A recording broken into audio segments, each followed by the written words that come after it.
फाल्यां आमचो शो आहा फॅमिली रायट ऑर रॉंग आनी ह्या तियात्रां तुमकां बरे बरे सीन पळोवंक मेळटल्यो. बरी कॉमेडी सारकी बेस्ट कॉमेडी आसा.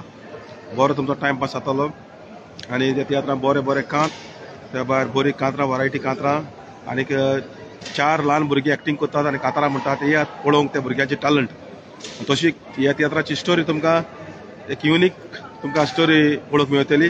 तशी हांवें टाटा बायबान बरयलेली तेच परी ह्या तियात्रांतूय एक फॅमिली ड्रामा कसो तो तुमकां पळोवंक मेळटलो. तुमच्या भुरग्यांक घेवन येयात ह्या तियात्राक. बरी मेसेज आसा भुरग्यां खातीर आनी तुमकां पेरंट्सांकूय ह्या तियात्रांत बरी मेसेज आसा. देखून मागता सगळ्या लोकां टायम येवंक आनी पळोवंक हो म्हजो तियात्र रायट ऑर रॉंग. देव बरें करूं.